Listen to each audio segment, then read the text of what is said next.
al debatir el informe sobre los cómputos distritales de la presidencia, diputados y senadores. Durante el debate, la NAR consejera Dania Rabel, demagoga e hipócrita, agradeció y reconoció el trabajo de las juntas locales y distritales, destacando la legitimidad que aportan los ciudadanos en la estructura electoral y cómo el INE los defendió ante intentos de reforma. Explicó la distribución de competencias entre el INE y los organismos públicos locales electorales, OPLES, y defendió la transparencia del proceso electoral en Jalisco. Finalmente aclaró las reglas bajo las cuales el INE puede asumir funciones de los OPLES y condenó las amenazas contra los funcionarios electorales en Jalisco. Tras oír cómo la novia de Lencho defendió el fraude electoral en Jalisco, el diputado consejero del Poder Legislativo del PT, Gerardo Fernández Noroña, tajante reconoció la participación del pueblo de México y afirmó que cumplirán todos sus compromisos. Agradeció al INE por su labor con el PREP y el conteo rápido, resaltando la precisión y transparencia de estos procesos, sobre todo en la elección presidencial de Claudia Sheinbaum, y mencionó la necesidad de una reforma electoral para consolidar la democracia, entre otras reformas importantes. Noroña contundente enfatizó la importancia de respetar el mandato popular y señaló la necesidad de un recuento voto por voto, casilla por casilla en Jalisco, debido a las dudas sobre el resultado. Finalmente aseguró que honrarán los compromisos con el pueblo, erradicando la corrupción y garantizando la certidumbre jurídica para todos los sectores, incluidos los inversionistas. Veamos enseguida cómo el doctor Noroña despedaza a la novia de Lencho por defender el fraude de Movimiento Desahuciado en Jalisco, como le manda su padrote, el narcoampón Claudio X González. Consejera Dania Paola Rabel Cuevas. Muchas gracias, Presidenta. Buenas tardes a todas las personas. Primero, me sumo al reconocimiento y agradecimiento que hizo el consejero Martín Faz en su intervención para las juntas locales y distritales y consejos locales y distritales. Me parece que han hecho un trabajo extraordinario y, por supuesto, sumamente extenuante, pero no solamente ahora, en donde están haciendo conteos, sino desde mucho tiempo atrás. Hemos reconocido también la legitimidad que aporta la presencia de ciudadanos y ciudadanas, siendo consejeros distritales, siendo consejeros y consejeras locales, al atender una convocatoria y pasar un proceso de selección y formar parte de esta cadena de confianza. Muchas gracias a nuestros órganos desconcentrados, esos órganos desconcentrados que también, hay que decirlo, trataron de ser mermados a través de una reforma respecto a la cual este instituto se defendió y defendió a esa estructura profesional, a esa estructura altamente especializada hasta las últimas consecuencias, y que hoy agradecemos haberlos tenido en este proceso complejo y de tal envergadura. Me parece que demostraron de nueva cuenta su valía y el trabajo que siempre hacen de gran calidad.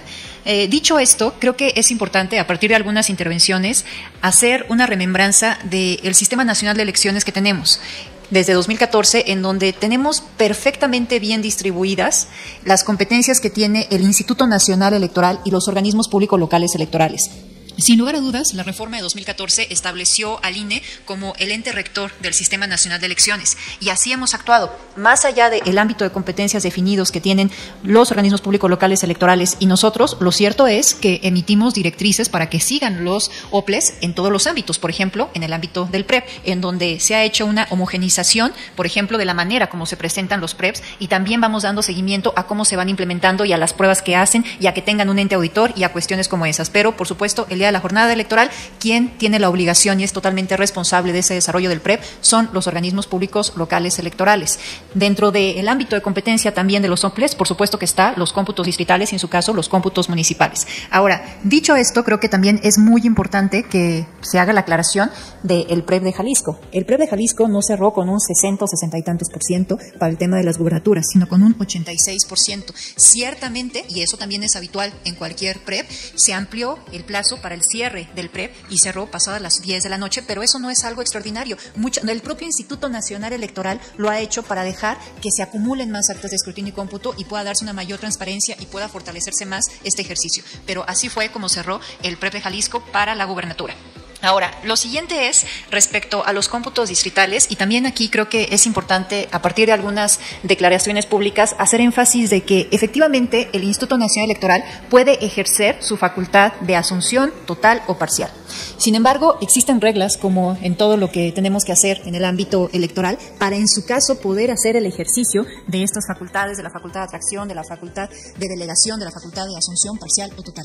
Y esas reglas, en el caso de la asunción, implican pues, que hay una petición por parte de una mayoría de consejeros o consejeras del organismo público local electoral o por parte de consejeras o consejeros de este Instituto Nacional Electoral. Y después de que se hace esa petición, tiene que haber un análisis técnico que involucra a diversas áreas y que implica también la capacidad presupuestal y también la capacidad humana para poder llevar a cabo este tipo de ejercicios. Y aquí hay que hacer remembranza también de otra cosa. El Instituto Nacional Electoral jamás ha ejercido esta facultad cuando tenemos elecciones concurrentes, porque tenemos primero que nada que cuidar, por supuesto, lo que es del ámbito de nuestra competencia. Y además, otra regla que es de oro es, y que incluso así está establecido en la legislación, no podemos ejercer estas facultades si ya quien tiene la competencia empezó a hacer el propio ejercicio. No podemos nosotros hacer una facultad de asunción cuando ya se iniciaron con las etapas de la actividad que se pretende que se quiera asumir. Es importante que esto se diga así. El OPLE de Jalisco está cumpliendo con su trabajo de hacer cómputos, están con recuentos ya nada más en 2 distritos y creo que es importante esperar a que termine este trabajo, pero sobre todo también, y haciendo eco a lo que dijo el consejero Rivera, dejar que esto se haga con civilidad, que puedan cumplir con su trabajo sin intimidaciones, sin amenazas. Este mensaje que decía el consejero Rivera, hago la acotación, no fue un mensaje que se mandó al WhatsApp de la presidenta del OPLE, sino un mensaje que se puso en la red oficial de Facebook, en la cuenta oficial de Facebook del Instituto Electoral y de Participación Ciudadana de Jalisco. La presidenta, por supuesto, ya presentó la denuncia conducente y está pidiendo medidas de protección, pero estamos hablando de cosas muy graves, porque efectivamente hay amenazas de muerte. No es posible que eso ocurra cuando alguien está cumpliendo exclusivamente con su trabajo. Entonces sí es importante que se haga un llamado a la mesura respecto a las declaraciones públicas que se están haciendo. Y a mí también me llamó mucho la atención esto de las tarjetas rojas que no sacó el Instituto Nacional Electoral. Yo no integro la Comisión de Quejas y Denuncias, pero por supuesto que vi que estuvo actuando la Comisión de Quejas y Denuncias en el ámbito de lo que permiten los criterios jurisdiccionales y de lo que permite la legislación. De lo que permiten los criterios jurisdiccionales, hay que decirlo que pues ya la Sala Regional Especializada, avalada por la Sala Superior, lo que dijo es que, por ejemplo, en el caso de las mañaneras, tenían un contenido informativo y por lo tanto no podía haber una suspensión. En algún momento la Comisión de Quejas y Denuncias hace años intentó llevar a cabo una suspensión en el marco de un proceso electoral y eso no fue avalado por la autoridad jurisdiccional. Lo que queda en el ámbito de la legislación es poco, porque sí me parece que el 134 ha sido deficiente desde que le pedimos hacer una norma imperfecta y creo que sobre todo por una omisión legislativa, porque es muy genérico lo que establece la Constitución y necesitábamos que se estableciera un catálogo de sanciones a la mejor, pero ante esta ausencia de sanciones, lo que dijo la autoridad jurisdiccional es dale vista al superior jerárquico, pero cuando no existe ese superior jerárquico o cuando la persona actuó con la anuencia de ese superior jerárquico, lo cierto es que esas vistas pues son infructuosas y no inhiben las conductas. Ese es el marco jurídico y criterios jurisdiccionales que tenemos hoy por hoy. Gracias, presidente. Muchísimas gracias, consejera Dania Rabel. Maestro Arturo Escobar y Vega, ¿acepta la pregunta? Sí, adelante. Aceptando sin conceder, como usted dice, que tenemos una omisión legislativa en el 134, ¿no considera usted que hay un desacato presidencial al 134? Adelante. Gracias, presidente. A final de cuentas, eso es algo que ha determinado la autoridad jurisdiccional y ha determinado en su caso y particularmente cuando se han dictado medidas cautelares que muchas veces no se han observado. Eso es algo que le corresponde al ámbito jurisdiccional. Aquí nosotros no conocemos el fondo del asunto ya, eso ya pasó cuando antes sí conocíamos los procedimientos especiales sancionadores. Sin embargo, pues se han hecho llamados por lo menos de manera precautoria acá, que es lo que corresponde hacer por una presunción de violación que pues han llegado a lo que hemos visto todo el mundo públicamente. A la autoridad jurisdiccional es a quien le corresponde decir en el fondo si esto existió o no y sobre todo si hubiese habido alguna reincidencia. Gracias, consejera Dania Rabel. Diputado José Gerardo Fernández Noroña. Muchas gracias, muy buenos días. Muchas gracias, consejera presidente. Muy buenos días a todos y todas. Grande el pueblo de México, gigante, en su mejor momento de politización. Larga vida al pueblo de México y nuestro permanente agradecimiento al pueblo. No le vamos a fallar, vamos a cumplir todos los compromisos que hicimos. Les dijimos aquí en esta mesa que el recuento lo único que iba a hacer era aumentar nuestra ventaja y sucedió como dijimos. Yo hago mía todos los reconocimientos que hace el consejero Faz, no se vaya a pensar una cosa diferente, pero quiero centrar mi intervención en la parte política. Primero, el reconocimiento a la tarea del INE con el PREP y con el conteo rápido. Fíjense, Álvarez Maínez 10.41 el PREP, 9.90 a 10.8 la variación del conteo rápido, 10.32, o sea, Berta Xochitl Gálvez Ruiz, 27.90 el PREP, de 26.6 a 28.6 el conteo rápido, 27.45 el recuento. Claudia Sheinbaum Pardo, 59.35 el PREP, 58.3 a 60.7 el conteo rápido, 59.75. Impresionante, impecable, indiscutible. No les gusta aquí, a algunos las palabras les espantan, yo creo que les espanta el poder del pueblo. Yo dije avasallador, demoledor, apabullante, monumental, indiscutible. Pueblo de México, todos ganamos. La oposición, así como hay una parte que tiene que reflexionar, también tiene que reflexionar que todos ganamos. Nos quieren ahora regatear, ya no pueden, el triunfo de la presidencia, nos quieren regatear los 2/3 del Congreso. 30 estados de la República, mayoría, 60 de 64 senadores, el 93%. 251 diputados de mayoría de 300, 83%. Y dicen que nos vamos a sobrerepresentar. O sea, un poco de seriedad. Porque no es una fuerza política. La ley le impide a una fuerza política tener 2/3 del Congreso, pero no se los impide a una coalición. Yo creo, vamos a tener 2/3 del Congreso. Y vamos a hacer las reformas, las vamos a realizar que nos comprometimos con el pueblo. Miren, Acción Nacional tuvo 34 diputados de mayoría, va a tener 38 de representación proporcional, casi la más arriba de los que ganó en mayoría. En el caso de Acción Nacional casi es el dato de representación proporcional pura. No vivimos un régimen de representación proporcional pura. Ese pequeño detalle se les olvida. Es un sistema mixto. Pero en el caso de Acción Nacional casi se da esta situación. Tenemos que hacer un cambio a la ley, tenemos que hacerlo. ¿A qué vamos a ir? ¿Una reforma electoral de representación proporcional pura? ¿Que siga un sistema mixto? ¿Que se cambie la manera de resolver la representación proporcional? Bueno, eso lo vamos a discutir todas las fuerzas políticas. A mí me parece que este proceso electoral nos ha dado enseñanzas muy importantes y creo que es necesario, imperiosa, una reforma electoral donde se avance todavía más en la consolidación de los procesos democráticos, pero no hay duda que en México decide el pueblo de México y que decidió de manera más que contundente, más que nítida, que determina que continúe la cuarta transformación y que se profundice, que sea en el segundo piso, como lo dice nuestra virtual presidenta de la República, Claudia Sheinbaum Pardo. Entonces esa reforma habrá que hacerla. ¿Vamos a actuar con arrogancia? De ninguna manera. Vamos a actuar con inclusión absolutamente. Pero es absurdo que se nos pida que no ejerzamos la mayoría. Es absurdo que se nos pida que no hagamos caso del mandato de las urnas. Es absurdo que se nos plantee que le demos la espalda al pueblo de México que dijo que necesitan 2/3, aquí los tienen. Tienen que realizar los cambios que el país necesita. Ayer se distorsionó una declaración de Nacho Mier con el tema de la reforma del Poder Judicial.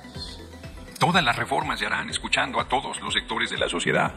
Pero ya escuchamos al más importante, al pueblo de México, que con su voto determinó con claridad qué quiere y hacia dónde decide que vayamos. Yo le diría aquí a los inversionistas privados y extranjeros, tranquilos, van a seguir ganando como ganaron con el compañero, durante el gobierno del compañero presidente López Obrador. Les ha ido muy bien y les seguirá yendo muy bien. Pero por el bien de todos, primero los pobres, sin pero. Vamos a cumplir nuestros compromisos, vamos a honrarlos, porque si no lo hiciésemos, el pueblo va a seguir empujando y nos rebasaría a todos.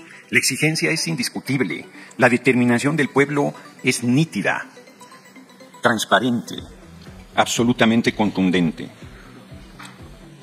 Y yo me siento muy honrado de ser parte de este movimiento, me siento muy honrado. Y como dice el compañero presidente, amor con amor se paga, y la única manera que podemos responder al pueblo es cumpliendo la palabra empeñada, los compromisos asumidos, el programa difundido. No va a haber sorpresa, no vamos a hacer nada que no hayamos planteado, ni más ni menos, con la transparencia, con el cuidado de los procesos legislativos, con los tiempos le corresponde, por supuesto. A mí me parece a la nueva lideresa de esta patria, Claudia Sheinbaum Pardo, determinar pues, con qué iniciativa, con qué reforma se comienza en el nuevo periodo legislativo. Algunos de los que estamos aquí, algunos seremos legisladores de la próxima legislatura y nos tocará este reto.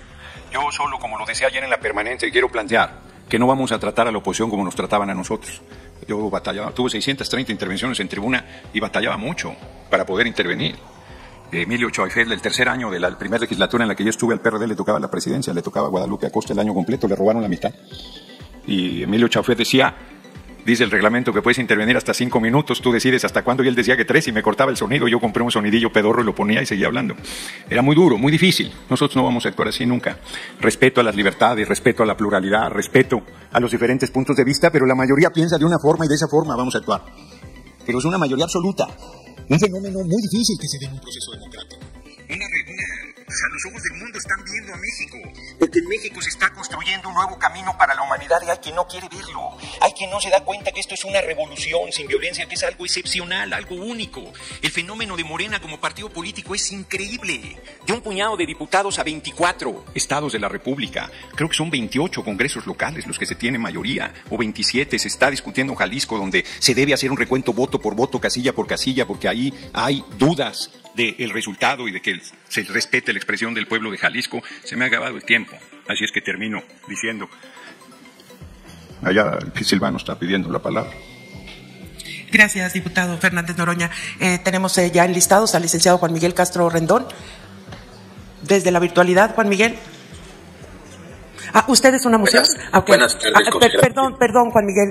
Solamente estaba pidiendo una intervención de moción el representante del Partido del Trabajo. Iba a hacer una pregunta con Miguel Noroña para que concluya su intervención. Gracias. Con mucho gusto.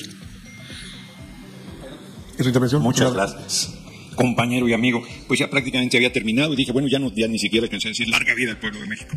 Pero lo que quiero plantear es que todo mundo, bueno, decían que los sectores medios no votaban por nosotros, ganó Claudia Sheinbaum Pardo en los sectores medios altos, en los sectores medios a secas, en los sectores medios bajos, en el pueblo de México ni se diga, en el pueblo.